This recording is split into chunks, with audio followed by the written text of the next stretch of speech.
Show. Always Irish. Show. Always Irish. Show. Sometimes it's good to just yell about football. What are you doing? Don't do this to me, Harry! The Ohio State. It's Ohio State! What do you mean, the? It's a poison. I almost stroked out and died over it. I'm glad to be at the party. I'm mad we're this late. You ain't a captain of nothing but a sinking ship. That helps the defense without them even doing a damn thing. Doing a damn thing. The call-in line. 312-988-15. You tell Johnny all you've heard and seen. Oh, Irish. Oh, Irish. Oh, Irish. Oh, Irish. Irish. Yeah. Oh, boy. This is good. Here we go. Notre Dame fans are already they're all worked up. And then I go, you know me, I'm always on time, baby. You know I'm always on time. The second that clock hits 9:00, that intro is playing. And I hit it today at 9 o'clock, and the streaming system says, busier traffic than usual today. Can't start show. Try again in a few seconds. What? Are you kidding me? The show's got to start at 9 a.m. sharp, not a minute late. So forgive me. It looks like I'm live now. I was doing the intro and it said I wasn't live. Oh, it's a rocky start on a Wednesday and Notre Dame fans are already in a weird mood. Here we go, baby. Those dog days of summer are looks like we're in them now, folks. That really makes me mad. I like starting that show at 9:00 on the dot. And I've never gotten that message before. It literally said, you can't start the show. Traffic's busy on the website. I don't even know what that means. I've never got that message before. But it does appear that we're live now. Here's the main thrust of the day, if you will. Got a couple callers. Of course, I'm going to go to you. But given where we're at and what's going on in Notre Dame land, I got a couple things I want to get out first. Okay. So here's the main question. I want to know from you guys if the stress and anxiety surrounding Notre Dame recruiting that we're in right now, social media has been a disaster the last day and a half. I expect that. I ask for that. Those are the waters I swim in. I understand how all that goes. I'm not complaining about it. I'm just saying it's been a nightmare, okay, for Notre Dame fans, given what's happened. There's a lot of anxiety about what's coming. That's the other thing, you guys. It isn't just about what's happened, but what's coming, or maybe who isn't coming. Like, people are worried there's going to be some additional frustrations coming here. I want to know from you guys, from the group, I want to know whether this is all justified, the worry and the concern, and some people have messaged me this. Some people have messaged me, everybody just needs to relax. You just need to relax. The recruiting overall is improving. They got to figure out some things on the high end, and certain position groups need to pull their weight more. But people need to relax. It's summer. You know, that's the other thing. There's nothing going on. So anything that happens is going to get a lot of attention and eyeballs and worry and articles and podcasts, all that. So I'm open to that. Or maybe, so that's what I want to know. Is the stress justified, or do we all need to relax? Here's another answer that's perfectly fair. Somewhere right in the middle. Somewhere right in the middle where you could say, yeah, I'm a little concerned and some of this isn't ideal or whatever, but overall it's going in the right direction. You know, recruiting's trending up, but not as high up as it should be overall. Zooming out overall, you could take that very reasoned middle ground approach as well. And so that's kind of where we're at. I'll tell you this, though. Man, the recruiting stuff changes quick, doesn't it? It really changes quickly. I mean, you're sitting there and you're thinking, you know, whatever. Crying Belly says, here comes the spin. Like, I don't understand why you think I'm going to sit here. Do I seem like the type of guy that just sits here and is like, oh, we lost our best defensive player. It's no big deal. crying you're here all the time and you think that's my angle? You think that's my angle? Really? Unbelievable. Oh boy. Yeah, good call. Everything's great. Yeah. I'm not sitting here like people on other sites breaking down recruits going, if we whiff on all the receivers coming up, the 3-star guys that have John's body type are going to be just great. Like, I'm not doing that. And also, crying, why don't you let me get into my thing and tell you my thought before you figure it out for me on my behalf? How about we try that for a minute? Rocky start today. Let's get through the introduction. Let me go through my thing, and then I'll see where you guys are at. There was some chats that I highlighted. And then we'll go to the calls and maybe Dr. John could talk some sense into us or give us some perspective here. So thanks for being here. Looks like I'm up live now, but again, not a good start when I knew we were already going to be kind of in a touchy mood overall. And then I log in and it says, oh, you can't even go live now. Try again later. What do you mean try again later? I pay to be able to go live whenever I want on this system. What do you mean try later? You try later. Anyways, happy to be here. As always, you can find the program on YouTube. Do it. Subscribe if you haven't yet. Appreciate it very much. Get a video thumbs up. That helps Yanni boy out as well. Notifications on. You know why? That way you alerted every time a new episode drops. I know you don't want to miss nothing. Twitter. Search bar Always Irish. Or at Always Irish Inc. I just saw something that made me laugh. You guys are creative. That is one of the best things about these chats.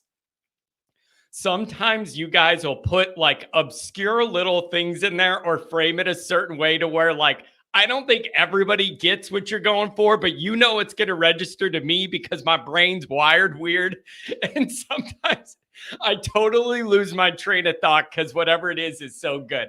Anyways, emails alwaysirishnd@gmail.com. Audio only anywhere you want it. You can get it. If you don't want to see my face, nobody's going to blame you for that. Patreon.com/alwaysirish. It's the former captain. He's the leading tackler of Mike Goolsby. He did a good little video. He's driving around for work, recorded a video of like a little background information he got on the recent situation with Taylor in Michigan, and then added in his own thoughts. We're having a good time over there. Thanks to everybody that's been there, especially all through the off season. Your guys' energy is what makes that work and keeps that going. So thank you very much. Okay. So here's the deal. Callers, hang with me. I do have an obligation to, I do have an obligation, I think, on a day like today to go through my notes first and make sure I get through them. A lot of times I say I'm going to do that, and then I usually don't. So now that we're like a day on the backside of some of this harsh news and the online trolling and all that kind of stuff, I want to go over this. So hang with me here, okay? So interesting time in Notre Dame land. Lots of opinions on recruiting, ranging from relax, everybody overreacts to this kind of thing, and it's the summer and there's nothing else going on, so everything feels like a big deal. Everybody needs to relax. And then the other perspective is there's a trend emerging that's a little disturbing in recruiting on multiple fronts. One may be a penchant to lose one of the highest rated guys out of your class more years than you don't. And overall, that's a rough trend to have start. And then the second part is, I think there's parts of this team that are recruiting and developing at the level that you would deem to be acceptable for Notre Dame to get to the next level. And then it feels like there's other parts that are still lagging behind. And if you expect Notre Dame to make moves in this new expanded playoff where we're going to have to beat 4 top 12 teams to reach the promised land, I don't believe you can afford to have some of these weaknesses either in recruiting, development, or depth on the team. And that's just the harsh reality. You're going to be able to win 10 games out of 12 or whatever, doing it the way you're doing it. If you don't get all these things lined up, trending in an upward trajectory direction with recruiting and development and all these position groups, it's going to be hard. It's just going to be really hard to get this where everybody wants it to be. And I think that's perfectly fair to bring up. Thank you. We got a $10 holler pay for some of the phone lines. Seems to be just one guy. Just hold on to the recruits you have. We are fine. He wanted to be part ownership of the Ohio State Buckeyes. We need more high-level offensive players anyways. It's really hard. I just can't imagine any fan base. I can't imagine any fan base that loses their highest rated recruit and then you're like, oh, it's no big deal. We're okay. This isn't a big hit. To me, that is the ultimate copious cope. You don't want to deal with your feelings. I don't exist in that world where if it was Michigan that lost their highest rated recruit or Brian Kelly or USC or whatever, I'd be having a field day about what a nightmare that is. And so here we are. So I there is a little cope going on, but I also think it's overboard to be like, Freeman's terrible at this. He's not doing anything right. Fire everyone. We got to be able to thread the intellectual and practical needle here to find the actual level that this should be at with your consternation or frustration or whatever it is. So here's where I want to start. Where I want to start is, I wish it was for 100% positive, awesome reasons, but I do feel the intensity ramping back up this week. It doesn't feel like this is May and we're just all BSing and everybody's joking around here. I feel the seriousness of the moment growing and building towards this season, and with this recruiting stuff and all that. That fires me up. Just seeing kind of some of that intensity come back from everybody, even if it's for frustrating reasons, that fuels me. That's like pulling me into the gas station and filling me up. So I do appreciate some of this intensity, that's coming back. Okay. People care. That's the other thing. Whether you're lighting up, it's not that big of a deal, or you think the world is ending, people care. Notre Dame matters to everybody that's around here and in this space and in this niche. And I want to make sure I mention that. Okay. So we have a few things going on. Let's start here. The fallout from Taylor. You knew exactly what you were going to get from the Michigan fans and the Michigan media. And it was exactly what I figured. Insufferable people that I don't respect, starting and ending with EJ, number one on my list, who I've been having some very healthy and productive back and forths with on Twitter. You know, we get Blair, I dunk on his head and stomp all over and do my little thing online, and I get a wry smile out of it. And it only took, a day or two for that, a week or whatever, and that changes, and then he's dunking on us. It's the way it goes. That's the business. When you win, you got to take a victory lap, and when you lose, you got to take your L. You can't run and hide. So that's the way it is, but I just got to be clear again. I don't respect him. I don't respect On3 for employing him. Least professional recruiting beat guy I've ever encountered. John, what do you mean least professional? I'll give you an example. A guy doesn't make grades to get into Notre Dame. He goes to Michigan. The next article is, look at how Michigan stole Notre Dame's guy that they loved and they wanted, and we stole him. Disingenuous lies. Notre Dame's position room's filled, and then they go to a guy and say, we don't have a scholarship for you. We have somebody we like better. You might want to go somewhere else. You're probably not going to play or whatever. Notre Dame does that, being honest with the guy. They go to Michigan, and the next article is, we just stole Notre Dame's hottest recruit that they loved, and they're begging for him to come back. That's the kind of stuff I'm talking about. Just a total liar. And I have no respect for him whatsoever. The way he carries himself, I can't believe he's employed by a major outlet. I really can't. It does get numbers, though. It does get numbers. So maybe that's the only answer and the only thing anybody cares about. And the Michigan people have no discernment for truth or accuracy. They don't seek it. They eat whatever. EJ said we stole Notre Dame's guy. Let me go get my club and kill something for lunch. Like, that's what you're dealing with there. So, I mean, it's like a Neanderthal situation where I don't expect any deep thought. So that situation is what it is.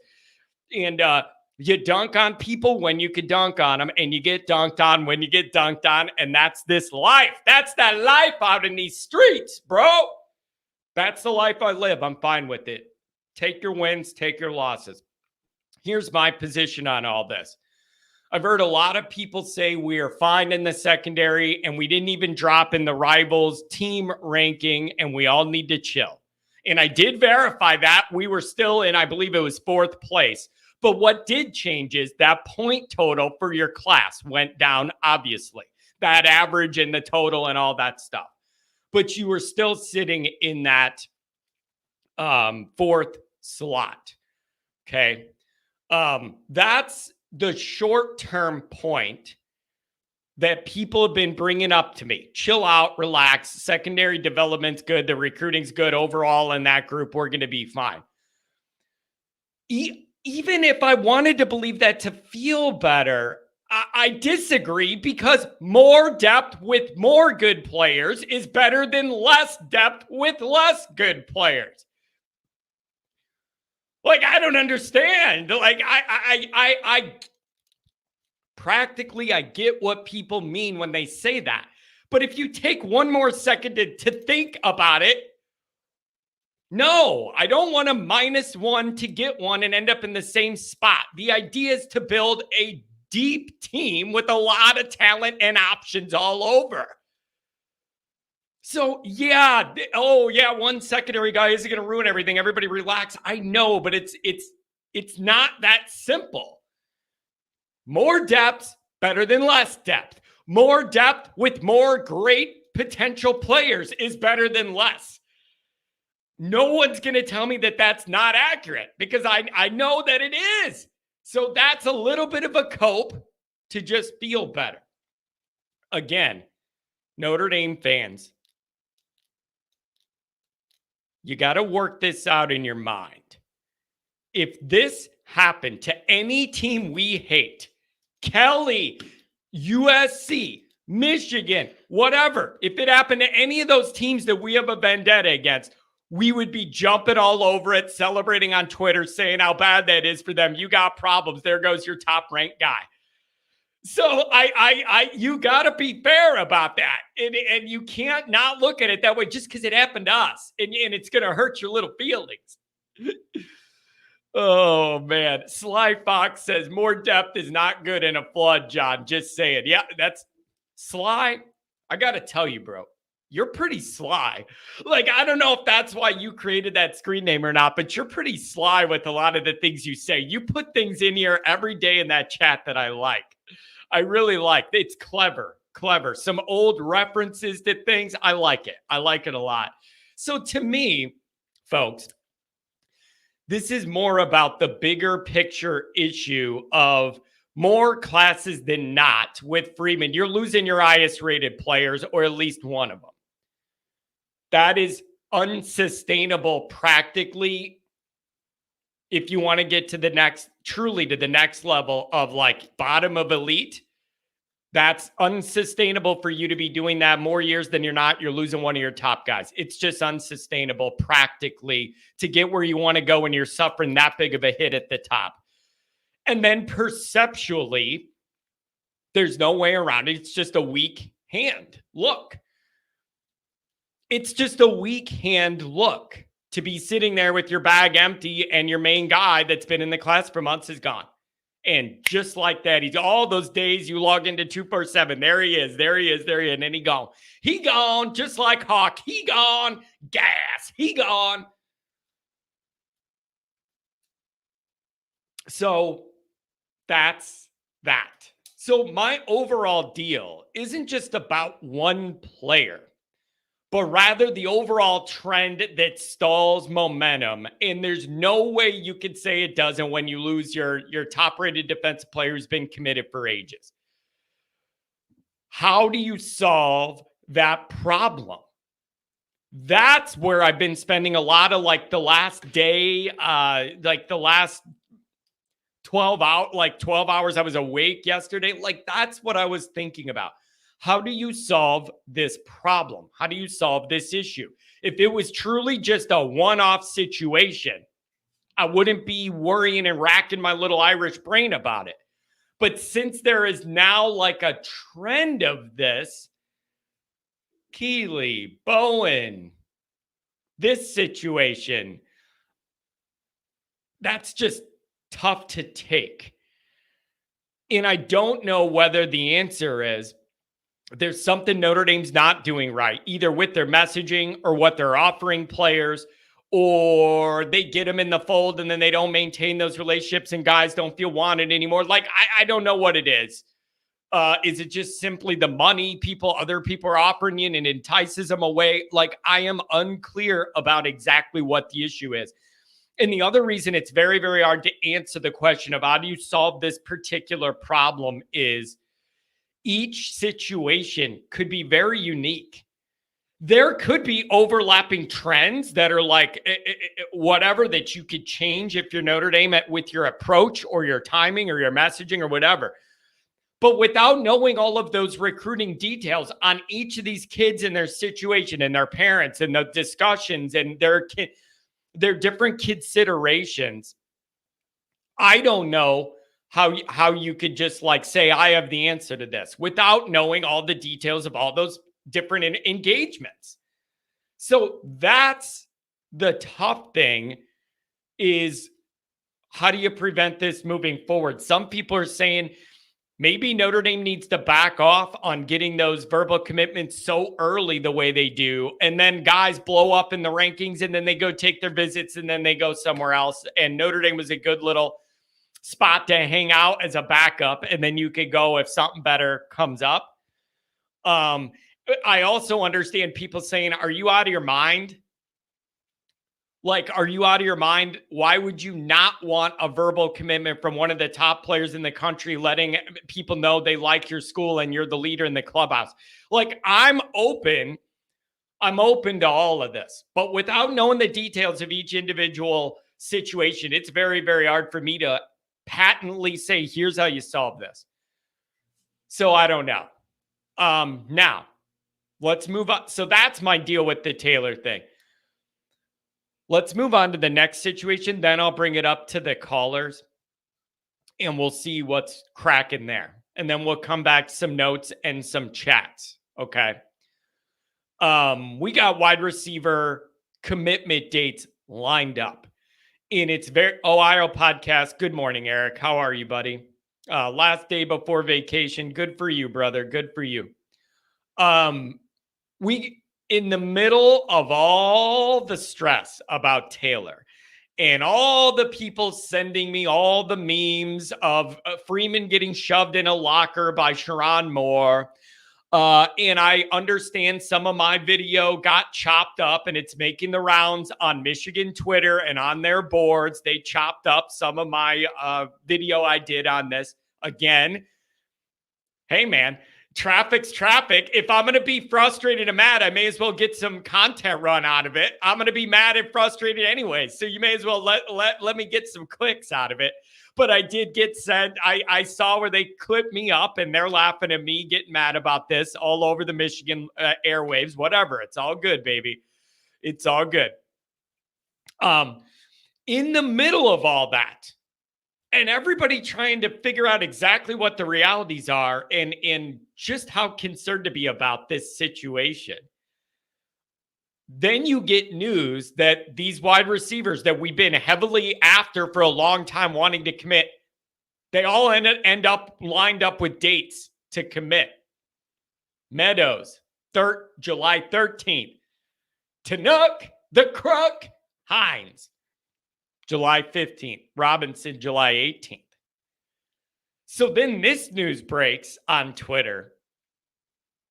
And boy, the anxiety really started to crank up because you already have people in an iffy mood kind of itching to be negative with the news from Taylor.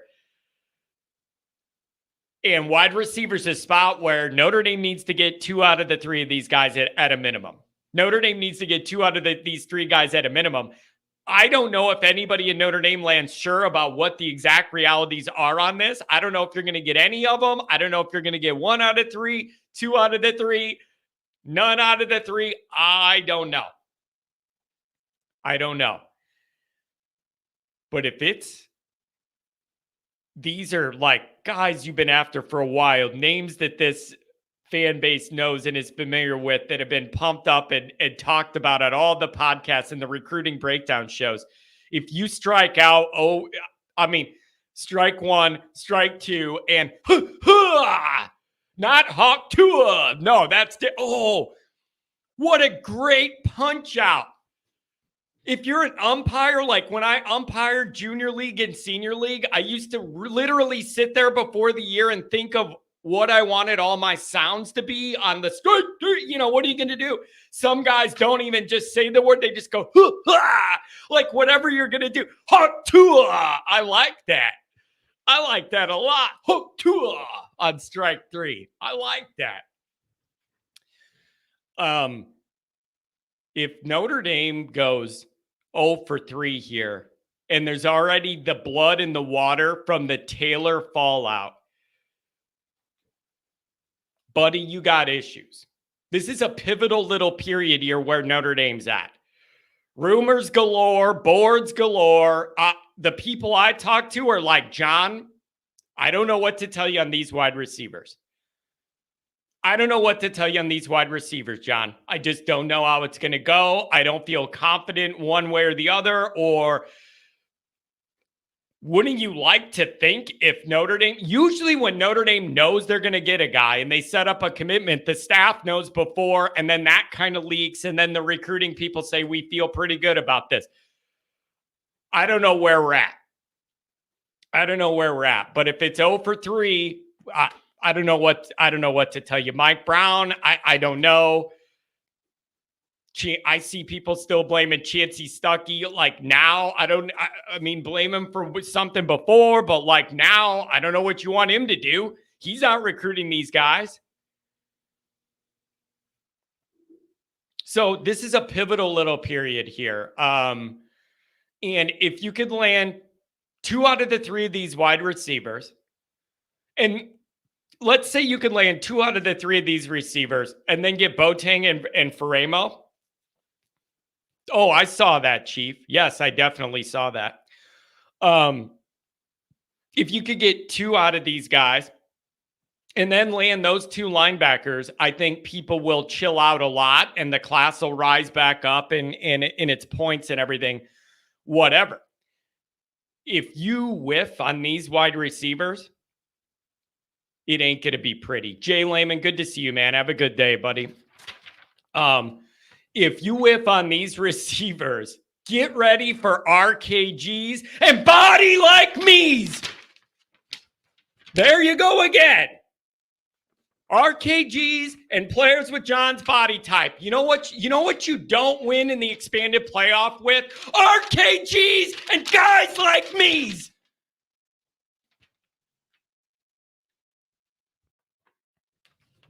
That's what you don't win with in the playoffs. There's a lot of parts of this team that could compete in that playoff and make a run.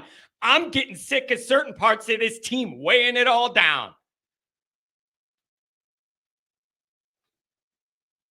So I'm open to relaxing.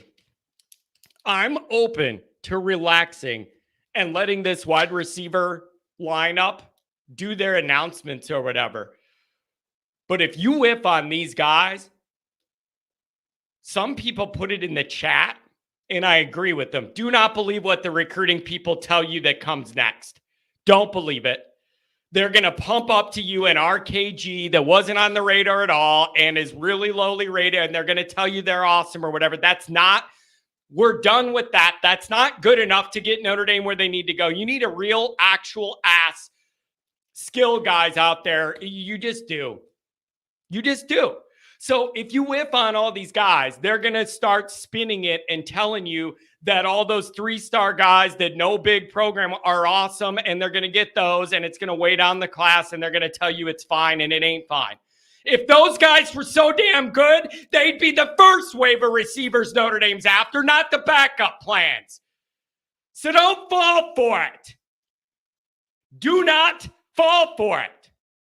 If that happens, that's the next thing that's going to happen. Well, let's go down the board and look at the next guy, and I like his burst, whatever. Yeah, my head's going to burst. So don't believe it, because it isn't true. These would all be scrambling backup plans, man. Be smart enough to see that, and don't fall for the hype. So where do you go from there? Callers, I'm coming to you, I promise. Where do you go from there? If you whiff on this, bro, Notre Dame's going to have to use the portal in it. Listen, you have long-term and you have short-term. In the short term, if you whiff on all these guys, number one is this wide receiver coach that, I don't know, man. You have not been able to get a guy that can get the guys you need. Enough of them. There's guys here or there, but like enough of them, okay? So here's the backup plan. And then I'm going to the calls. I apologize. The J-Car. I love when John stutters into a loud grunt. One of my favorite Kennedyisms. It's just get so frustrated sometimes. That's just the noise that comes out. Son of a buck. The backup plan would be you're going to have to use the portal.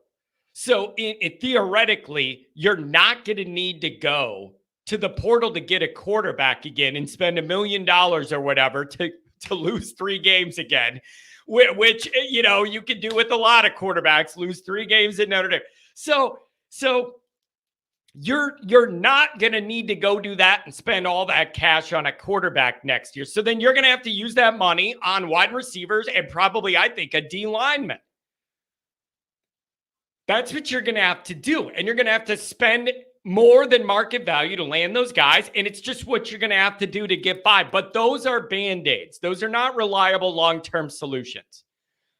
Let's be crystal clear. Those are 1-year Band-Aids, not reliable building block solutions. All right? And I know a lot of teams operate on the portal thing and flipping guys in and out and getting in and 50 guys coming and going. That's not ever going to be Notre Dame's bread and butter. We're not built for that. We're not built for that. Hey, Phil, I see you here, Phil. I got to come to South Bend in a couple weeks for something on campus. Hit me up because I got to see what's going on. And we need to hang out. Maybe go get some more beer and pizza. What is this?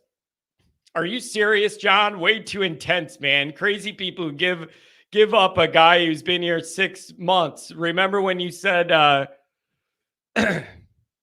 Golden sucks too? Did I miss something? Yeah, you did. You missed the first year when those guys couldn't tackle anybody or blitz and get home. You didn't miss that. They were missing what you needed to do to have a good defense. And it did get better. But here's the difference, though. Wait, here's the difference. I'm bringing this up. The difference is the defense at least has a track record of being like decent. The wide receiver situation does not. That's I'm going to call that out right now. That's the difference.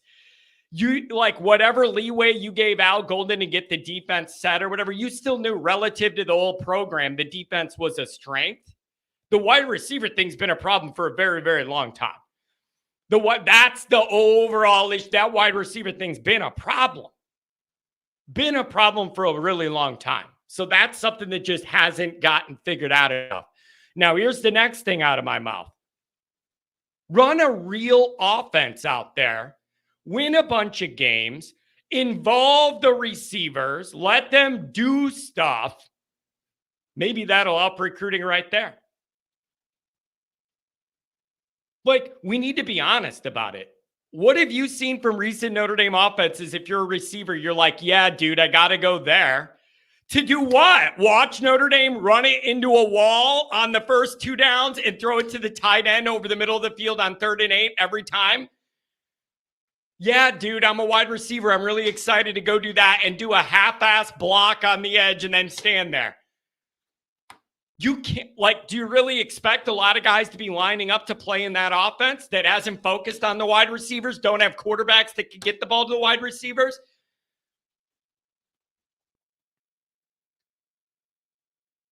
Like, we got to be honest about this. Some of this is perceptual. Maybe these wide receivers are going, Notre Dame doesn't run an offense that's fun to play in as a wide receiver. So why do I want to do that?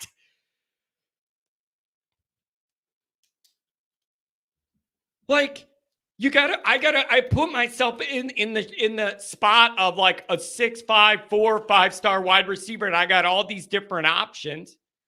And all these teams want me, and they're throwing these benefits at me. Money, houses, cars, the ladies, you name it, I claim it. But I'm just saying overall, I don't think unless this offense, then why did Cam Williams sign? It's not like you're not going to get anybody. There's going to be certain guys that just love Notre Dame, or it's a good fit, or they have a relationship with that coach and they want to do that. But it's not enough to build a sustainable, functioning, high-level wide receiver room you can rely on. And again, the portal thing is 1-year Band-Aid. We can fill that spot. But the downside is there's nothing there you can rely on. There's no development. We know we got these 3 or 4 guys, and then they're young and they're going to develop and they're going to get better. We love that. You don't have that. Those are 1-year Band-Aids. They're not problems to the solution. Sly Fox says, I like our young wide receivers. Yeah, but the issue is you need to stack that. I agree with you. It's by far the best position that group's been in since Freeman's been here, but that's a low bar. So you need to stack. You need more. It can't be we did pretty good last year, so then it's okay to drop the ball this year. No! Stack. So I'm just throwing it out there. If I'm a 6'5", 4-star receiver or whatever, and I got all these options, Notre Dame doesn't look that great to me. So maybe you could get in there with the new offense under Denbrock, whatever. You have a quarterback. Hopefully you have a quarterback now who stays healthy and can raise the bar of all this. Maybe that's all it takes. Maybe some of these guys are interested in Notre Dame, but without the proof of concept on the actual field, they're not willing to take that leap. Maybe you don't have to tweak that much with the recruiting approach, but you put up a playoff season and win a game or two in the first couple rounds, and then you're set. That's a part of this we haven't had, you guys. You want to talk about the recruiting and Freeman's personality and is he on vacation too much? All this stuff, I've seen it, all this ground we're covering. The easiest recruiting pitch in the world is for that position group to excel on the field. Really think about what I'm telling you. The easiest recruiting pitch in the world is proof of concept that position group is stable, high level, exciting, and offers opportunities to better yourself. So maybe if you put a real offensive product on the field that can actually get some things accomplished against good defenses, maybe that appeals to them. Larry says, we got a great class coming. Go Irish. I appreciate the positivity. We could use a little bit of it in here. So this is a very critical stretch. The fan base is wound a little tight. Not me. I'm always relaxed. But, other people are wound a little tight. And so here's the big picture. Freeman is improving Notre Dame recruiting a lot. He is. And even with the losses and all that, the blue chip numbers bear that out. On the rolling average, how they collect that data in the rolling average of the period they rolled the average before Freeman until current Freeman, it's a big uptick.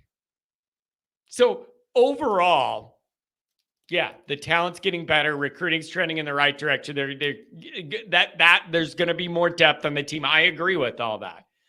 But it could be even better. It could be even better.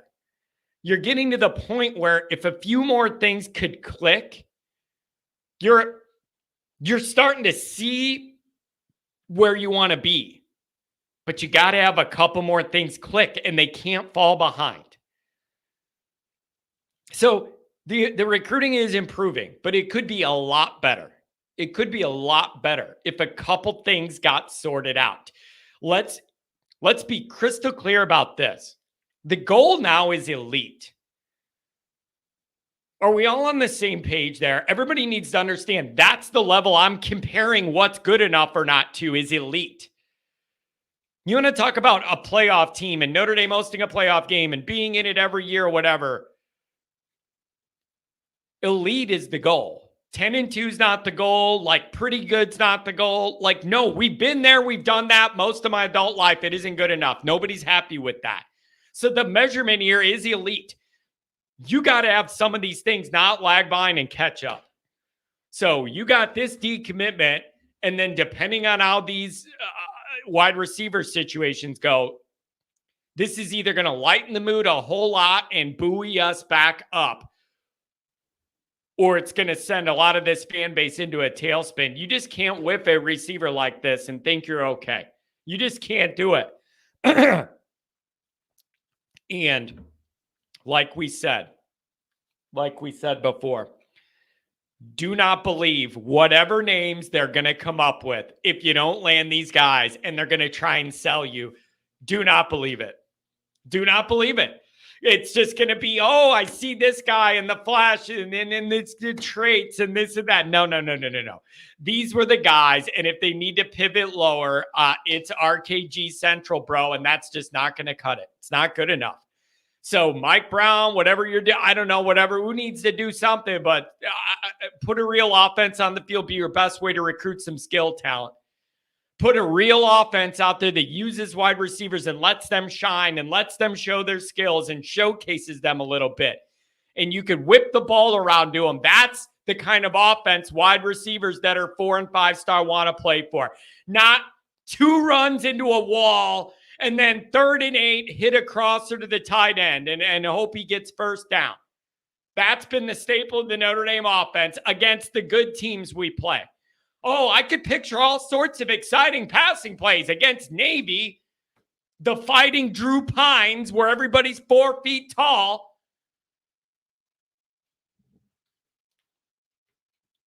Chesty McChesterton says, an honest embarrassment that our best returning receiver was a walk-on lacrosse player.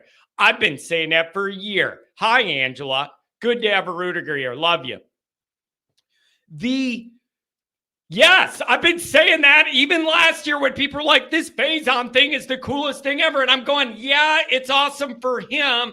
It's also waving a huge red flag about where the wide receiver room's at in this program.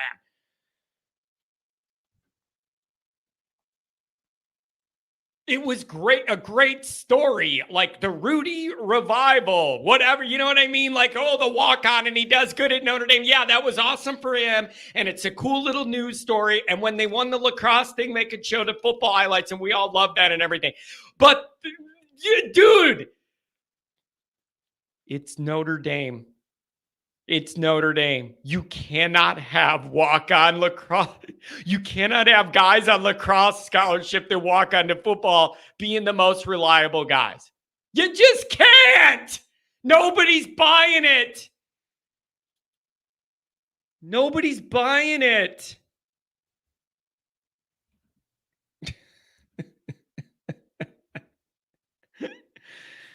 So how do you believe Freeman can turn it around in short order in order to save his job? Well, you just took it an extra step, Eric. I didn't mention anything about him losing his job because we lost a recruit and some of these receivers may not come here. Like I didn't go that far. You're the one who took it that far. I don't know if you just naturally progressed to that point. I didn't even take it that far. I'm not going, oh my God, the guy's got to be fired. I mean, the recruiting's still way above wherever Kelly was ever going to have it. But that's, that's a bar that's kind of pointless to drink at, right? If that's the level. Oh. Oh, preferred walk-on. I feel so much better now. Thanks, Pat. I was upset before, but now I feel better knowing he was a preferred walk-on. Who cares if he is the best player? He's a hell of a player, and I say, way to go, staff, finding him. Yeah, but the problem, Pat, is here's what you need. In a real-world wide receiver situation, you have multiple dudes that you recruited to be dudes that you knew were going to be dudes that are at a really high level. Then you add a guy like Faison into it. Now I'm really impressed.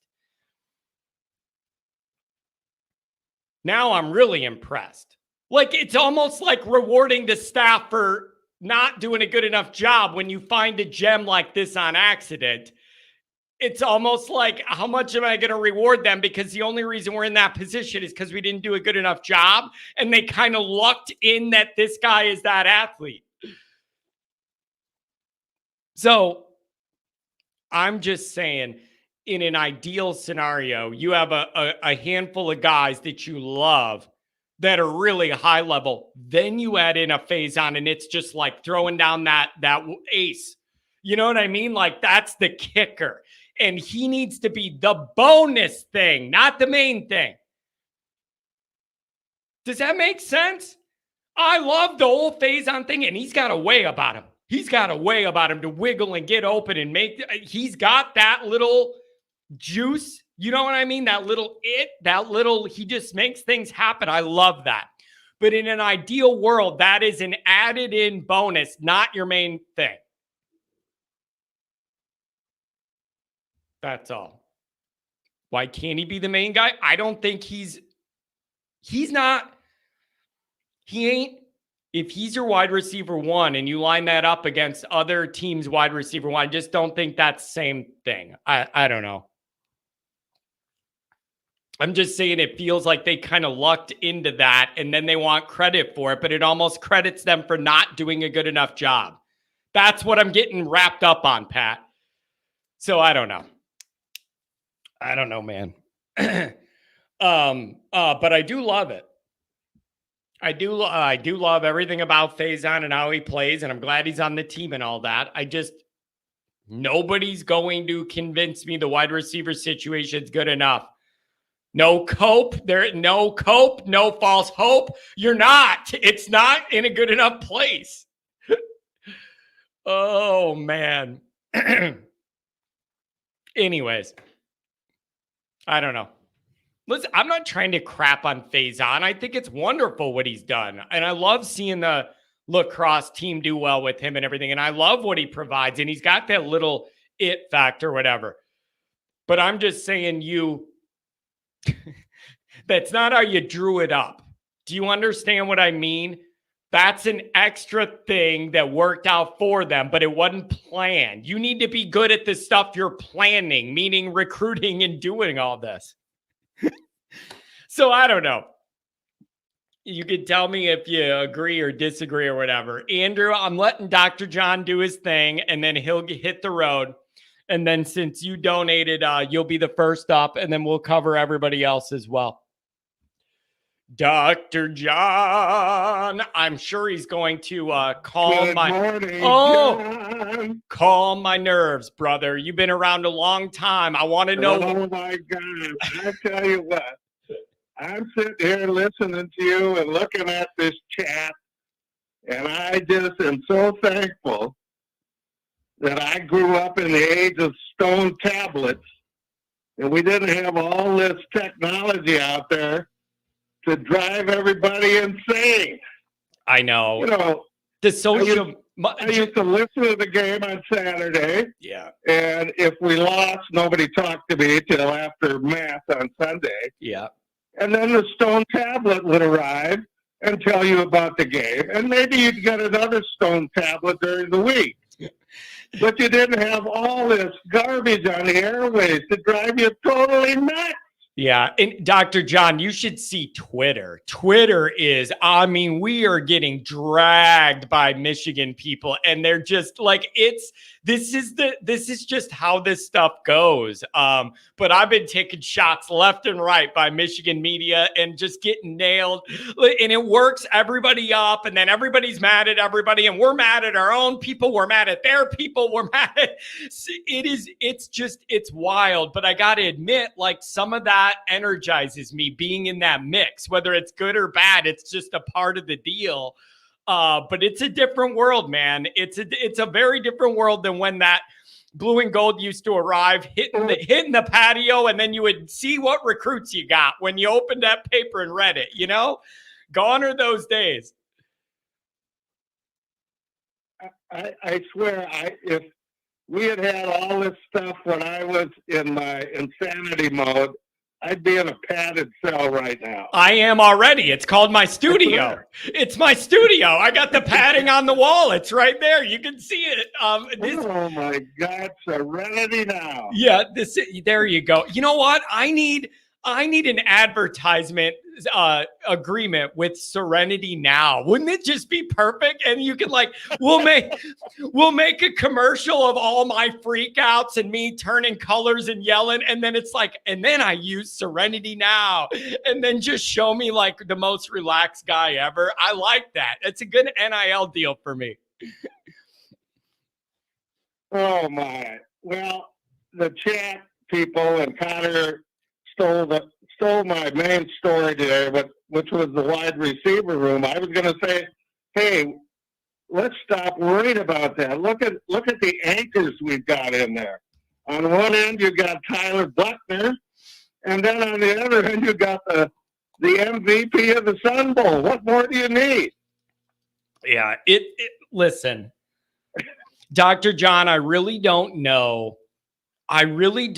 Somebody said Serenity Now, insanity later. I really don't know what the appropriate level of angst should be right now. I really don't know, because I know some of this is ramped up because it's the off season and there isn't a lot of other stuff going on. So something like this gets all the attention, and it's a negative story for Notre Dame right now. And so I get the stress over it, but I don't want to overdo it either. One secondary guy is not going to make or break this team. People are worried about the bigger picture, I think. Is it as simple as put a really exciting new offense on the field, and maybe that alleviates some of this and more of those receivers are interested? What's your perspective on all this? I'll tell you what. On August 31st, I really believe we're going to see a team that's going to go out there and I really think take care of A&M easily. I'm standing by my 24-3 prediction. I am. I don't know. I love this coaching staff. I think they're going to get everything out of these guys that they got in them.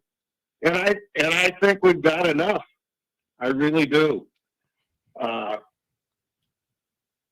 could be wrong. I never have been, but I could be at this point. I'm not sure. Yeah, there's a first time for everything. It just took 8 decades, right? Is that all for you to be wrong about something? Good job. It's a good record. It's better than Leahy. That's a Leahy type record. Good job. I would never make that statement in front of my 3 daughters, who are all here right now, as a matter of fact. So. Oh man, that's awesome.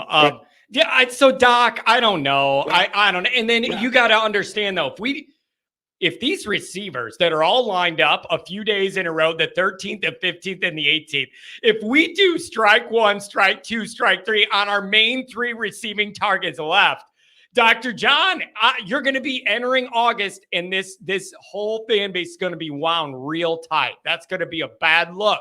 Whatever the reason, whatever it ends up being, it's going to be a bad look. Ooh. Have they changed the date for the letters of intent or not? I don't think so. December? Yeah, they talked about moving it to like June or so. They talked about a big change, and I believe the SEC voted it down, and they decided against that.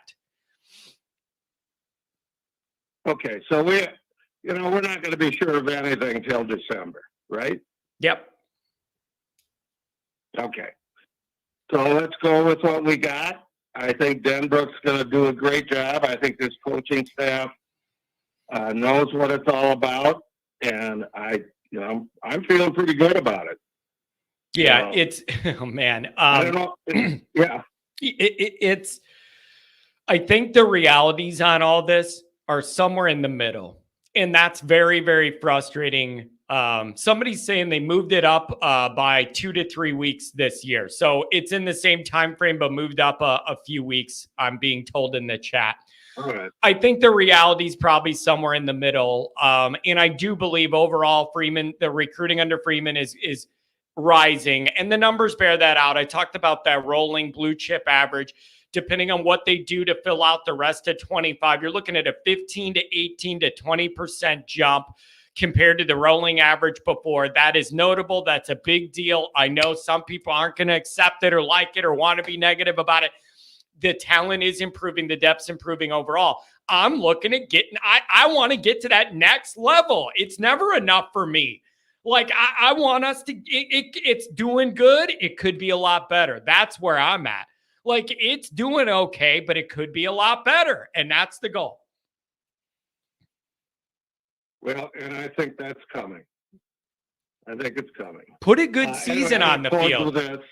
Dr. John, how do you measure that? How do you measure the impact of putting together Freeman, putting it all together enough that you're a playoff team and people feel good about you, and you have this new offense everybody thinks is exciting with Mikey Denbrock? That's got to help recruiting right there. And I can't put a number on it. How many guys does that mean you're going to get that you wouldn't get before? I don't know how to provide you that calculation and the input into the equation. I don't know that, but I know it can hurt. That's your best recruiting pitch, man. Go have a hell of a year. Put up a good offense. Yeah, I think that first game is going to impress a lot of people. Oh, I really do. Oh, baby. Anyway, I had put early in the chat, this is a big week under the big sky. Yeah, what do you got going out there? One of the reasons, well, I have my 84th birthday coming up on Friday. Oh, congratulations, Doc. That's a little bit huge. That's congratulations. But more important than that, we're going to have our first rehearsal of the Always Irish anthem this afternoon. I'm telling you what, I don't know anything, just so the people listening know, I have no idea anything about this. I don't know what he's cooking up. I have no idea. I don't want to know, but I'm very intrigued. Well, we've got our going to have our sound system up. I've got my two daughter vocalists primed. My oldest daughter's doing the choreography. She's a professional in that area. Oh my gosh! So it's going to be our first rehearsal. We're going to work things out. We've got a pickup standing by if we have to see what the stage looks like. So that's why this is a big week under the big sky. And now you can. I love it. Turn this over to somebody who wants to talk football. I love it. Whatever you're cooking up, I know it's going to be clever because everything you do and say is clever. And listen, man, I like the family dynamic. You guys are close. You all hang out and like each other. Even just doing that's rare these days. So I congratulations on the birthday. I can't wait to see you again and to be able to meet the rest of the family, man. Really appreciate you. Well, we're looking forward to a fun time, John. Yeah, it should be great. Man, it'll be fun. So season can't get here soon enough. I'm ready for some real football. Give me that action. Yeah, hey, have you scored a parking pass yet? I'm working on it. I got a few lines in the water to kind of try and figure things out. The issue is usually some of those things, some of those things work out, but they work out like late. But you want to have a plan before, but then when they crack, when something, it's kind of late in the process. So I got some lines in the water. I'm not panicking, but I'm trying to get a couple to build this a big space. Well, remember, this one of mine is in the wings because I can leave my car pretty close by at a friend. So. I appreciate that. My brother will be in there. Thank you. I'll let you know if I need that. I appreciate your offer very much. Doc, happy birthday week, man. Rick, congratulations to you. Thank you, sir, and have a great show. We'll be listening, okay? Take care. Happy birthday, brother. I love that, man. He's my surrogate Irish grandpa. Surrogate Irish grandpa. B1 route, $10 holla. John let the past die. Gone are the days of having multiple good players at one position. Kids want to play and want money. They are not interested in sitting behind anyone. Like, I refuse to believe there's no situation where you could build any depth at Notre Dame. And I thought the argument is, well, the guys that go to Notre Dame want to go there for multiple reasons and they buy in or whatever. Like, I do get what you're saying that, like an example with quarterback. If Deuce is really, really good and Carr's really, really good, like, they're both not staying here their old Notre Dame careers. Does everybody understand that? Everybody understand that? Like, both those guys are not staying their old careers at Notre Dame. You out of your mind? They both think they're good enough start. And if one of them, if they ultimately match up and one of them loses it, I expect them to leave. But like, wide receivers different. You need like 8 or 9 good guys to rotate. Like, that's totally different than that. Anders coming up, and then I got 574-618. What's going on, Ander? I haven't spoken to you in a while. What's up? Hey, what's up, John? How are you, man?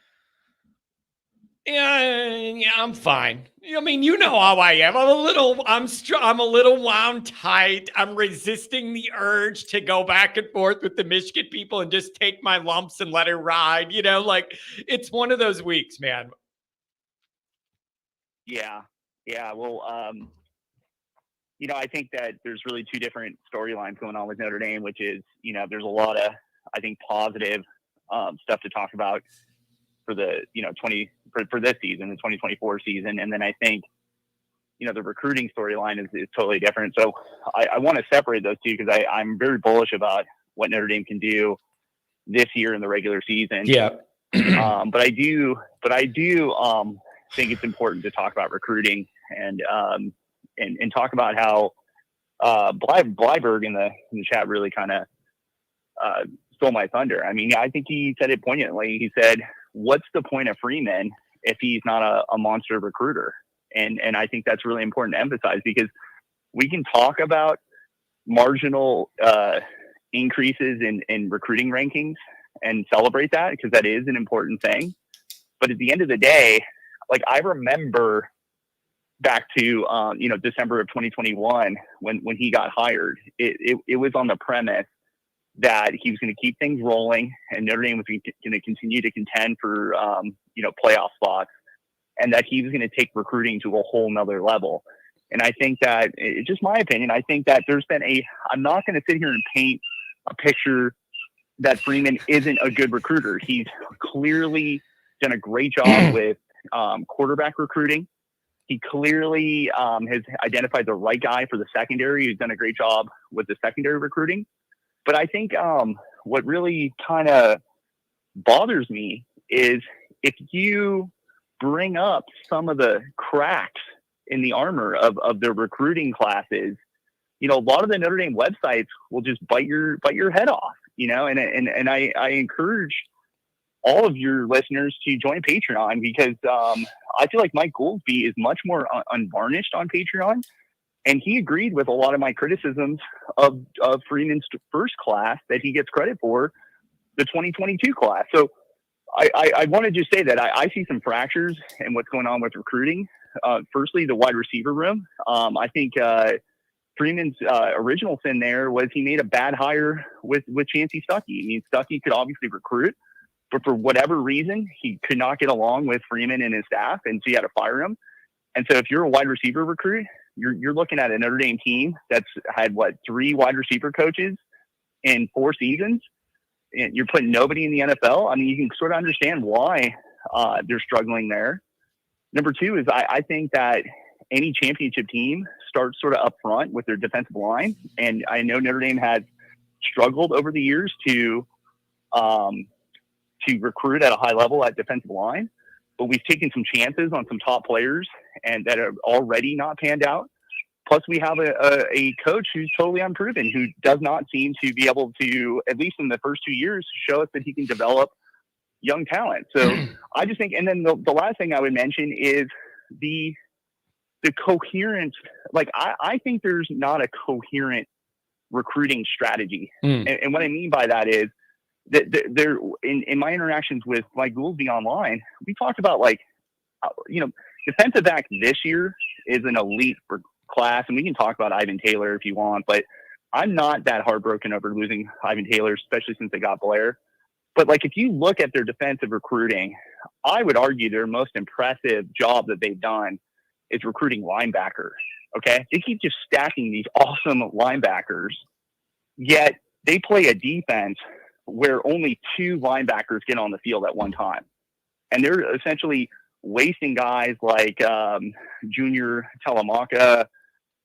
They moved Burnham, who I think originally was an outside linebacker, to defensive line. Guys like Jalen Sneed, who's like this 5-star talent, is going to have to play rover, a position that is essentially splitting reps with nickel. It's just like, where's the coherency? You're stacking all these awesome linebackers at a position that's really kind of not your need position. So, yeah, I think there's some real cracks. And it goes to Bleiberg's point, is like, you're supposed to be a monster recruiter, Freeman. Like, recruiting is not supposed to be, in flux. And I just think that there's a lot of signs. Like, if you want to, we can go through the 2022 class that outlets like Blue and Gold and, like, other outlets bent over backwards to say that Freeman deserves credit for this top 10 class, which still remains Freeman's top class. I think, depending upon what website you look at, it was the 6th or 7th class in the country. And you look at that, you have a lot of players that have transferred out of Notre Dame. You have a lot of players who are either complimentary players or sitting the bench. So it's just like that class. I mean, I think if you went back and re-rated that class, it is not a top 10 class. So I don't know. I'd love to get your opinion on that. Here's number one. Andrew, somebody wrote in, do you hear that bird behind you? Oh, sorry, I'm on vacation. Somebody wrote in, is Andrew taking this call from a rainforest? And then the next chat says he's in the Rainforest Cafe. I was going to ask you, are you at the Jurassic Park Island? Are you getting harassed by a loose pterodactyl or whatever? Good for you that you're on vacation, bro. That's number one. Good for you. You're on vacation. All right. I'm going to blow your mind on this.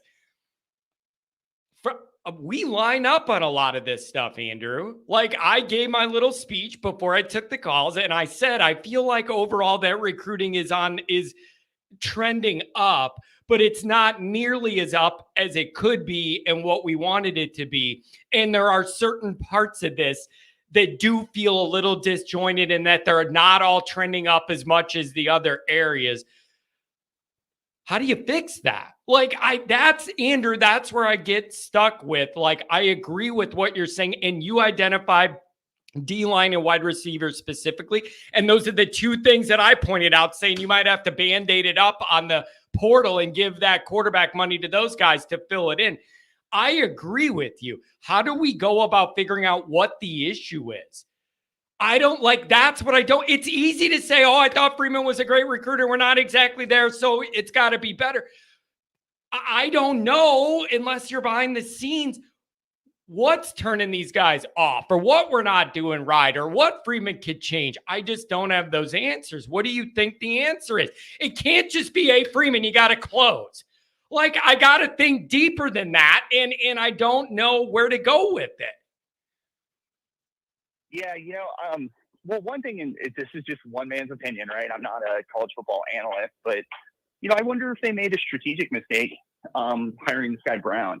I'm not going to get on the train where I'm going to dog on this guy and say he's a bad coach or something, because he could very well be a developer of talent. I mean, he did do a good job at Cincinnati, but what I think, when you have a situation where you had a very deficient wide receiver coach in Del Alexander, and then you go out on a limb and hire a guy like P.F. Stuckey just on the premise that he might, be a good recruiter for you, and then it fails. I think it's paramount that you take the money that ND has and you go out and hire the most established wide receiver coach you can possibly hire, a can't miss kind of wide receiver coach, because you've already had 2 dozen in a row, and then you go out and hire a guy so you feel like you can trust him. But I mean, let's just be honest. Look at Mike Brown's resume. I mean, he's got 1 year of Power 5 wide receiver coach experience. He doesn't have the gravitas to go into a recruit's home and say, come to Notre Dame, I'll put you in the NFL. So I just think, I wonder if they overspent on keeping Chad Bowden, which I thought was a little perplexing when you think about Freeman's supposed to really be the architect of the recruiting. And then why are you overpaying Al Golden? I mean, for all the things that I like about Al Golden, he is running Freeman's defense. That was the prerequisite for Al Golden to come to Notre Dame, was, hey, you cannot install your own defense. You got to run my defense. So if we're running Freeman's defense, why do we feel it's essential to spend all of our money on Al Golden, give him some huge contract extension, and then sort of cheap out at wide receiver, the real position of need? So I think they may possibly mismanage that hire.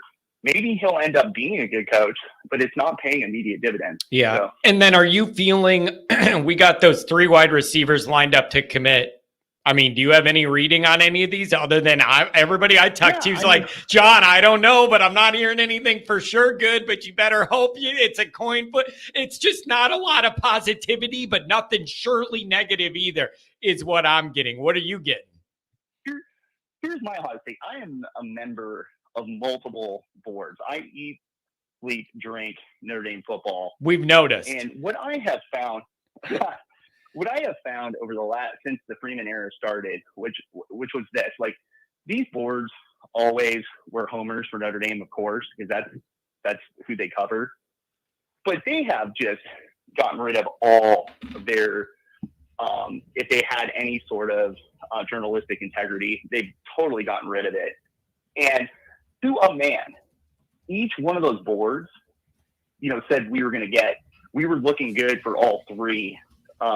One exception, the guy who's actually getting out of the business, this guy Ryan Roberts, he actually kind of was pretty honest about what he felt about the wide receiver. But everybody else was saying we look good for all 3, and now it seems like it's crickets. Yeah. And if you ask them what you think is going on, it's we're not trending in the right direction. So where's the journalistic integrity?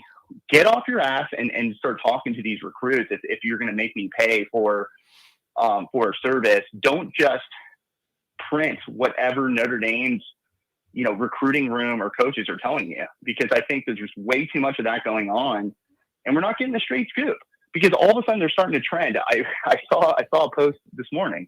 All of a sudden they're starting to trend to, oh, well, they might strike out on these guys, but you know what? I talked to some of these recruits at these, these passing camps or whatever the hell they go to.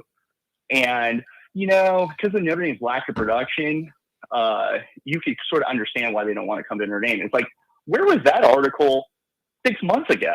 You were saying we're going to land, 3 top 200 recruits. So if they're already kind of coping and saying, hey, now the strategy is going to shift to, we're going to flip some 4-stars during the middle of the year once Denbrock starts.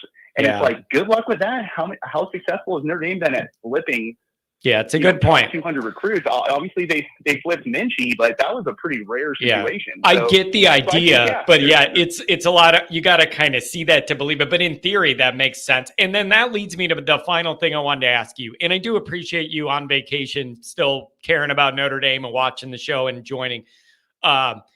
Should Notre Dame have a really strong year and start off well, which means beating A&M and all that, and then the offense is a little more electric in these big moments and there's more action going on, how much do you think that could help all this? Just on the surface of that proof of concept, how much help do you think that would provide all this?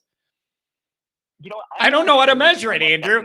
I don't know how to measure it. That's why I'm asking. It can't hurt, but I don't know how much it could help. That's my position. I don't know.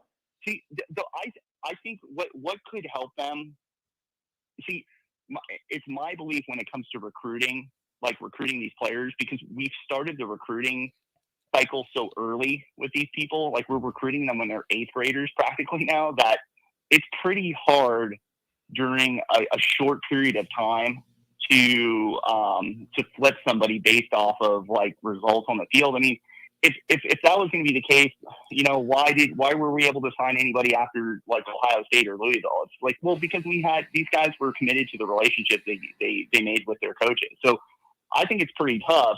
The one thing I can say though is money talks.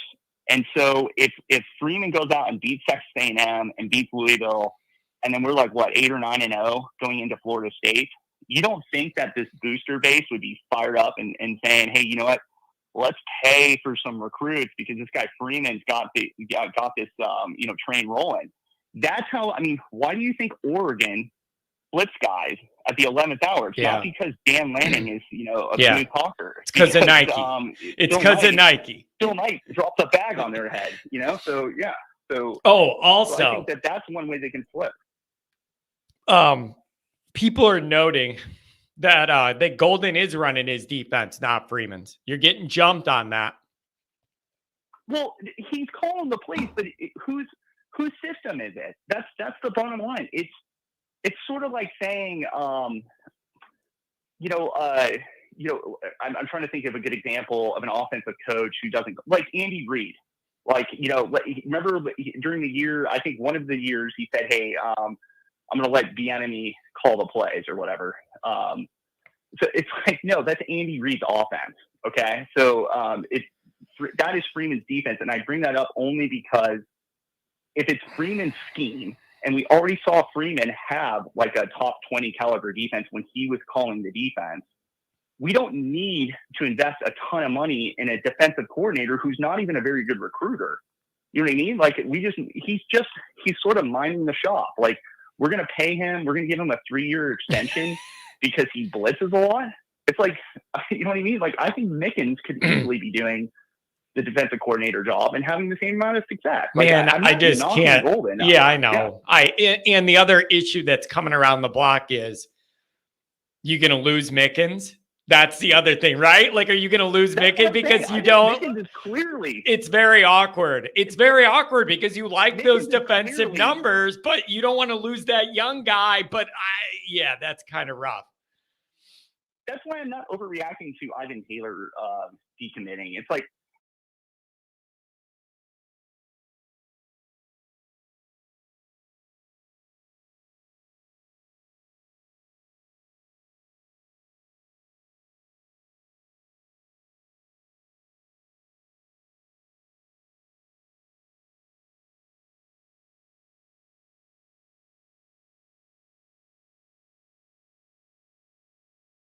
but I'm never going to knock Notre Dame for bringing in top 150 prospects. So, and that's what Mickens is doing. So, and I'm like, that guy should be elevated to, I mean, I would not let that guy go. Elevate that guy to defensive coordinator. Yeah. I value him way more over Al Golden.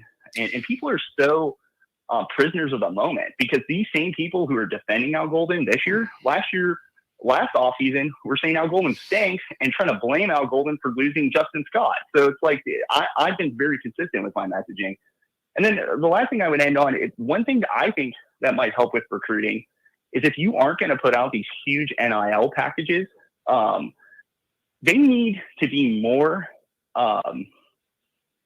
restrained in how many scholarship offers they put out. It's actually kind of embarrassing when you look at defensive line and wide receiver, the amount of scholarship offers Notre Dame has put out and how few people actually commit. Like, I knock Dabo Swinney constantly, and it's because Dabo Swinney is, I think, got a huge ego, and he doesn't play the portal, which is so dumb. Because if you got one or two good portal guys, Clemson probably would have made the playoffs the last couple of years. But at the same point, I do kind of like how he recruits high school guys. He does not just put out scholarship offers like they're like nothing. And I think because of that, he does with certain players, it does resonate with them that they got a scholarship offer from Clemson because he doesn't just throw them out. Well, under Freeman, it's just like everybody gets an offer and you don't even really know if it's a legit offer or not. I would scrap that pot of gold nonsense because they don't land any of those pot of gold guys. It's a marketing scheme and it's not getting any results. So yeah. Whew. Oh boy. Well, so go to the bar now for breakfast there. You're a couple hours behind in San Diego. Go to a bar. Yeah, people are asking, does Andrew like anything right now? Let's end with that. Do you like anything? Try that. Well, yeah, I like that Riley Leonard is healthy. I mean, because that was the biggest question mark going into the season. Because I don't care. I really don't care that he won the passing camp, championship or whatever the heck he was at Peyton Manning's thing. Yeah. But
Appreciate. Have a good vacation. See ya. you too. Later. What in the world? Bro, what is happening? Am I back? This isn't even the internet this time. This is StreamYard. This is seriously not even the internet. It's StreamYard saying they don't have the bandwidth or whatever to do the stream. I don't even know what that means. I don't even know what that means. It's literally saying, oh, we don't have the full, we have an overloaded, it says we have too many people pulling, we're spread thin on bandwidth. What does that mean? It ain't that, Pat. You got all the answers sitting there all day. You got all the answers. It isn't the internet. It's the streaming service saying we're extra busy right now. We can't do your stream. That ain't the internet. It's the streaming service. It is not. The internet, the Wi-Fi's the Wi-Fi thing. This is saying from StreamYard. We are having a heavier volume of people in StreamYard today than we're used to. It could cause a connection problem. That's not the internet. That's a different thing. It's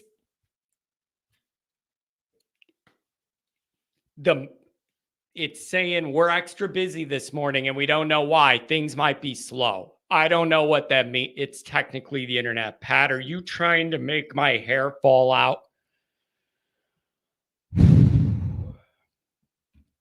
574. What's going on?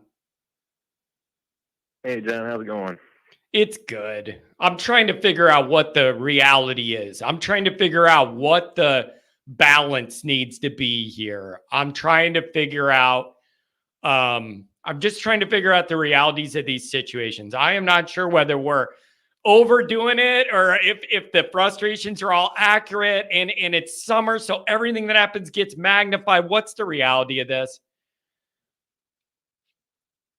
Well, one, I think it's definitely summer craziness, but I mean, I've been kind of active in the chat today, and I think we all might need to calm down. I think we're putting the cart before the horse, because I mean, earlier in the summer we discussed year 3 Marcus Freeman. What does it look like? Expectations are high.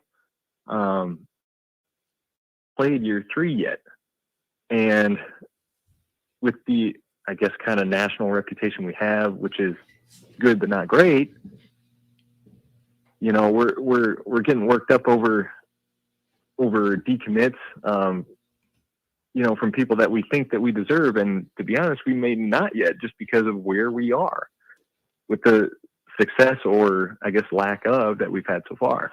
Yeah, and I don't have a way to measure that either. Like, I genuinely don't know how many of these guys would be like, man, I like a lot about Notre Dame, the 4 for 40 and the education, and I value that, and maybe they're spiritual and that appeals to them or their family. They come from that background, or, you know, the private school circuit that's a feeder thing. But they're like, I would like it, but I just can't trust that they're going to highlight me and maximize what I could do out there. So it's not a safe bet. And I don't know if you have a really good year with Denbrock, what that changes. It seems like too easy of an answer, doesn't it? Well, I mean, having a good year under Denbrock, I feel like it can't not help. Because right now what we're putting out on the field is okay, but not great. I mean, it's not where we want to be. And some of these top recruits, I mean, they look at us and say, you know, do I really want to be good enough, but then not be a part of the solution that wins us something big? You know, we have to go out and perform. We have to go out and make the plays with the people that we have. Go 11-1, go maybe even 12-0, win a playoff game, and then actually show, like, hey, if you come here, you're going to be on the field. People are going to know your name, and you're going to contribute something that leaves a lasting impact on Notre Dame. And you know, we're huge fans, and we think Notre Dame is the greatest thing that has ever happened. You know, we live it, we breathe it, and some of these kids just don't. You know, and so we have to remember that they are just human, and they are going to have their desires, and sometimes it doesn't match up with ours, but they want to be seen. They want to get on the field. They want to contribute. Yeah. It's, but for some of them, Notre Dame is just a team. Yeah. It's man. I think sometimes we look at, in the modern era, like the on the field stuff is almost like a totally separate part of people's brains than the on the field part. And they're like separated. but they're so combined. The best recruiting pitch you could ever do if you're Notre Dame is to run a real offense that highlights those skill guys and make them feel excited to want to be a part of it. And we just haven't had that. Like, that's the easiest recruiting pitch in the world. Win 11 or 12 games, make the playoff, and have an offense that's exciting for those guys. Yeah, I mean, it's really difficult from a recruiting standpoint when you're trying to show them, game film of what Notre Dame wants them to be, but we don't really have any film to be like, hey, we want you to be this guy, because we've never had that, at least for a while, and especially under Marcus Freeman, right? So, we have these big time, especially the wide receiver recruits, and, all they see on national television is drop balls, missed moments, 10 guys on the field, and they're like, I'd rather go somewhere else. But we can change that narrative, going 11-1, going 12-0, winning a playoff game or two, showing that you can be that guy. And then we have, I guess, film and stuff that we put together, and that we can show these guys, especially in the future. I mean, we're talking about 2024, 2025, and 26. It's like, even beyond that, like, now Notre Dame has a history of bringing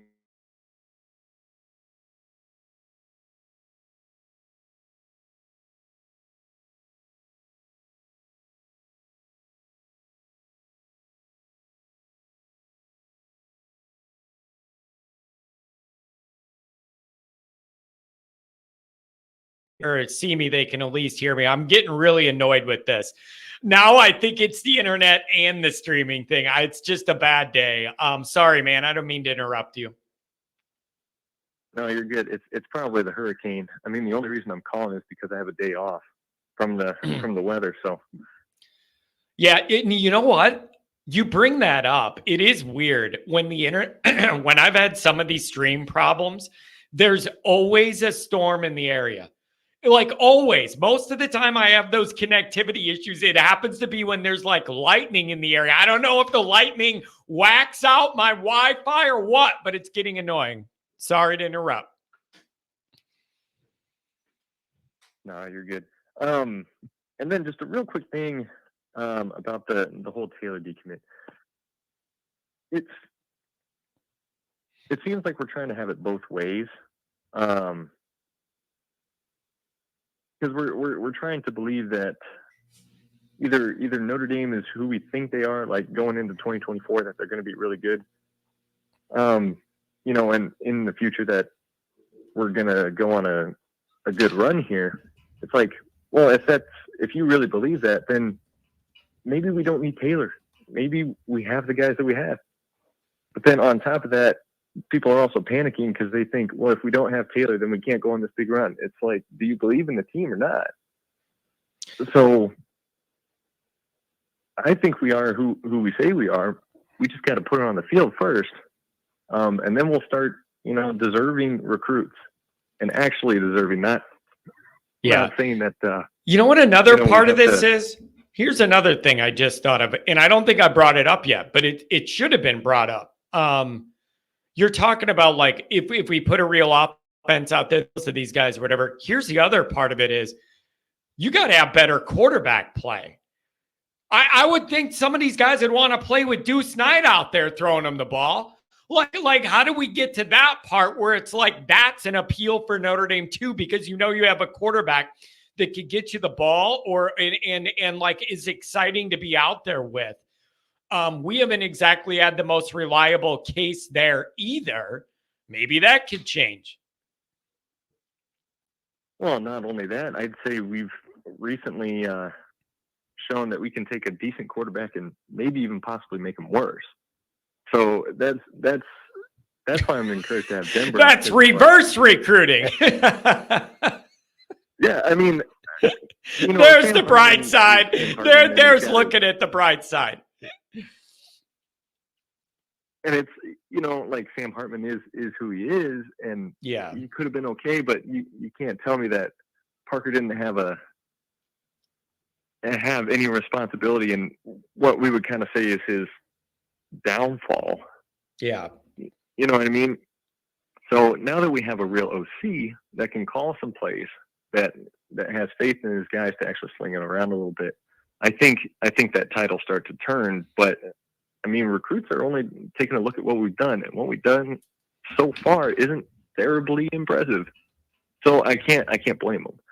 But I mean, we really just need to get on the field in 24. I mean, I know it's pretty much the middle of July. We're all losing our minds. It's just time to play some football. Yeah, I know.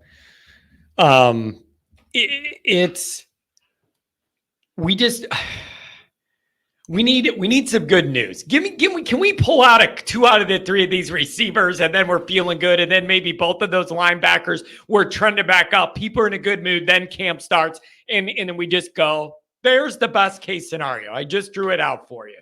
Can we pull it off?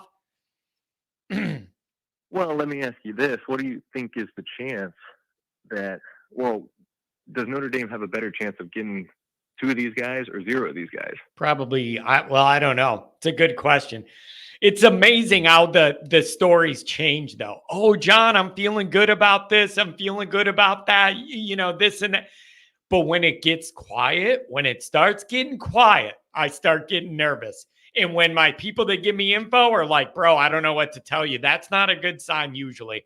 So I don't know. Maybe everybody's just keeping it close to the vest and Notre Dame will emerge victorious. I don't know.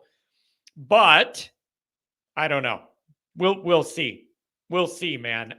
So there's a lot to figure out. But I just hope things stabilize a little bit as the calendar rolls into camp and we could build momentum into the game. So, but if it's 0, if you get 0 out of your remaining wide receiver targets, there is no way to spin that. It's bad. There's no spin on that. No. Yeah, if we get 0, I mean, it's definitely not good. And I mean, there's no excuse for it. But at the end of the day, like, not trying to justify it, but if we get 0, you can't take into effect that these guys are also just making choices. Because, and this may be a goofy analogy, but I was a car salesman for a while, and sometimes people come in saying, I want these kind of features in a car. You show them a car that has all those features. They say they'll go and think about it. You try to convince them. You call them back a week later, and then they buy something that's not even close to what they described. Yeah. So, I mean, people just make goofy choices. Notre Dame could be everything and more that these guys want, and then they just go somewhere else. But see, and that's what I you mean. can do about it. That's what I mean is when you say, how do you stop this? It's hard to answer that when you don't know the details and the background on all of these individual people. They're not machines. Each of these have different circumstances, different considerations in play. That's where I struggle. Because I just don't know all the factors that go into it. Hey man, I appreciate you giving me a call on your day off. Anything else on the way out? Thank you. Yeah, absolutely. It's been a while, really, man. I would just say, January 10th. That was your last call. It's been a while. It's good for you to touch base every 6 months. Holler at your boy. I like it. Yeah, well, the last time I called, Michigan had just won the national championship, and we were all losing our minds over it. But I feel like we're in a better place now. But yeah, before I go, I think we just need to hold. Just hold for a minute. Let's play some games in 24. If we ball out and we're still having problems, then we know it's more than just players being players and recruits being recruits. There's something terminal going on, but we have to play games first. There you go, man. I like it, and it's got to be a big year in a lot of different ways, on the field, off the field, all of it. So we'll see what happens, man. I really appreciate you touching base when you had the free time. Give me a call back after these receivers decide, and we'll see where we're at. Okay. Absolutely, will do. I'll see you at the tailgate. I just ordered a shirt with a particular logo that I think you'll appreciate. Oh, I like that. Beautiful thing, man. Can't wait to see everybody there. More details when we get later into the summer and into this season. Thanks a lot. Yes, sir. Go Irish. Go Irish. 618. What's the Uh-oh. He's sleeping.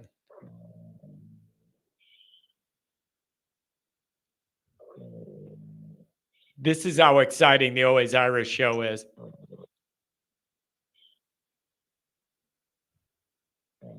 You guys can hear that, can't you? It isn't just me. He really is snoring on the phone.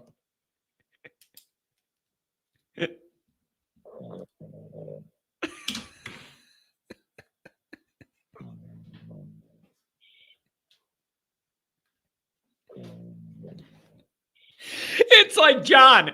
Hey, John, how would you describe your show? How much does it energize the fans in the crowd? And then it cues to this dude sawing logs over here.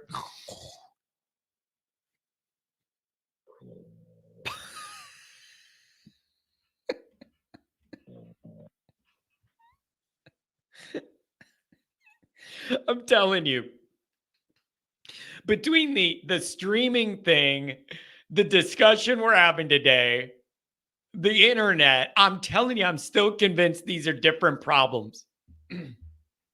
I'm still convinced these are different problems. I've never had the streaming system itself say Notre Dame's wine and cheese. I didn't know that was you. You should have told me that's who it was. I don't think I made that connection and knew that's who that was. Thank you. And if that's you, wine and cheese, oh, I got something coming for you on YouTube Shorts. And I had a big smile on my face the whole time I made it, based on something you brought up the other day. And you're going to like it. And if you're a Chicago area person at all in the area, you're going to appreciate it.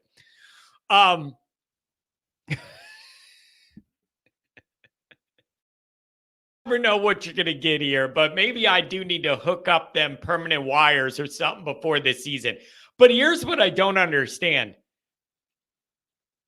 I didn't used to have this issue. Is it quality of Wi-Fi going down instead of up? All this technology and the quality and reliability is going down. That doesn't make sense to me, but it sounds like a lot of other things in this country that are just harder than they have to be. Anyways,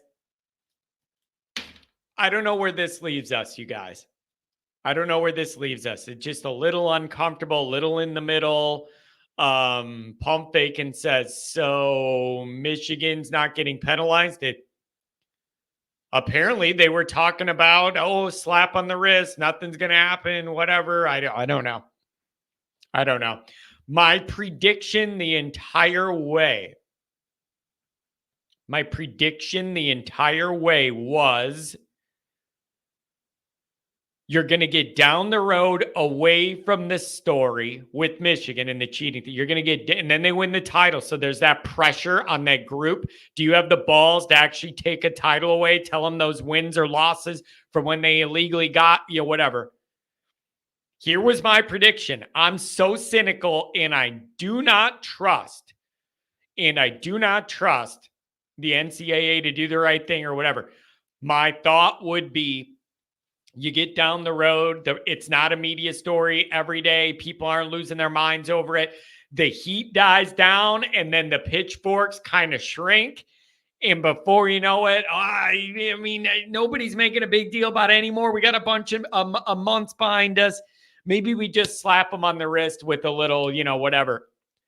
I would be shocked if it's more than that, simply because I do not trust the people in charge to do the right thing.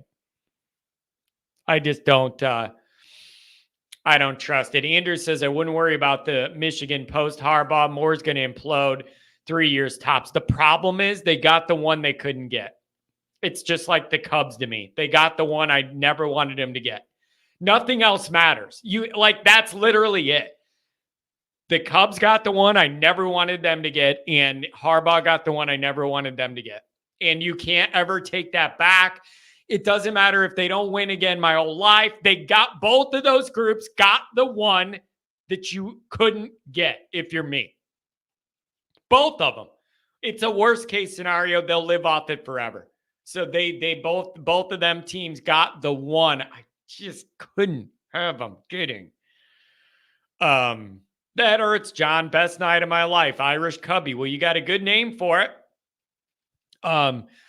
I was happy for my relatives that live and die with the Cubs and all that, like that they had some fulfillment. But generally speaking, I mean, no. Will the White Sox win another World Series before you croak? Nope, probably not. What you need to understand is even the World Series they won in 05, it was by accident. Whoa, what do you have against Cubbies? I'm a White Sox fan. I root for two teams, the Sox and whoever the hell's playing the Cubs. What do you mean, what do I have against the Cubbies? I'm a Sox fan. I don't do that North Side stuff. Anyways, they didn't even mean to win in 05. Everybody had a great year. The pitching staff was great. The leadership with Ozzie and AJ and everybody came together and everybody had a great year. They didn't even try to win in 05. Those guys, everything came together perfect and they outperformed everything and they won it in 05. That wasn't even like a go for it year. So they lucked into that one. And the other thing about the Cubs, the further I'm getting away from that Cubs World Series, there's a lot of similarities there too. Look at Chris Bryant's career after that. Like all those guys all hit it all at the right time. And just like Ozzie managing the Sox, Madden had the right feel for the personality of that team to keep them loose, do whatever. Like both of those managers had their own little unique vibe and it all clicked. Everybody had a great year and then whatever. So I guess on that one, at least it's 1-1. I got mine in 05. They got theirs in 16. And I tell you this story again. I did go to one of those home Cubs World Series games just because I love baseball history. And I got offered a free ticket to Game 3 of the World Series at Wrigley. And I had to go for the historical significance of it.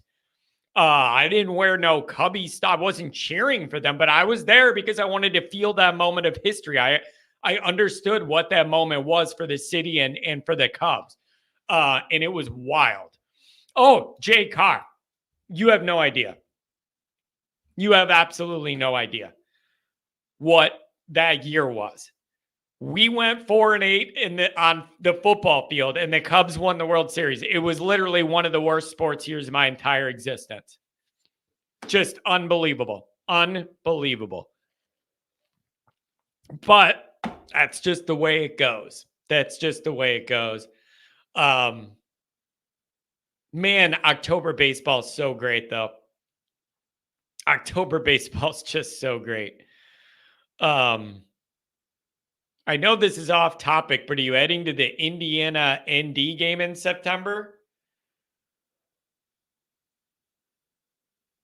We don't even play Indiana. Is this a trick question, Noy? I don't think we play Indiana. Do you mean Purdue? Do you mean Purdue? Anyways. Yeah, I don't know if you mean Purdue or what, or if it's a different year. Maybe they're on the schedule coming up. Boy.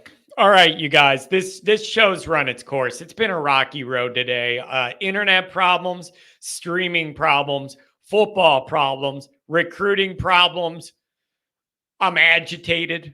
I'm usually agitated, but I'm agitated. We got to see how this goes. You need two of these. Give me two of these three receivers, both those linebackers, and we're ramping back up into the year. That's what I need. Give it to me. All right. Thank you. The Miami, Ohio game, I mean. Yes, I am. And actually, good luck for you. That's the tailgate game. We're doing a tailgate party for that game. I'm going to fly the flag. There's going to be a bunch of people, and it's going to be awesome. So, yes, I'm going to be at the Miami, Ohio game, and we're going to have a tailgate. So, if you go, you'll have a place to hang out, and we can crack some lids and drink Miller Lite for breakfast. It's going to be good. Give it to me is wild, John. Just call me Rick J. Give it to me, baby. Oh, Rick getting down there. Give it to me, baby. All right, this show's run its course. This has run its course. I'll talk to you guys. Thanks for the calls. Thanks for the donations.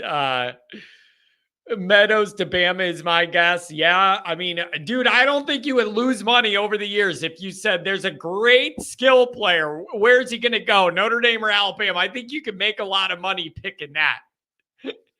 Meadows to LSU. Oh, man. You think it hurts to lose your top defensive player to Michigan? Try losing that dude to Brian Kelly and his personality. Holy crap. I'm out of here. I got to go decompress after this. My word almighty.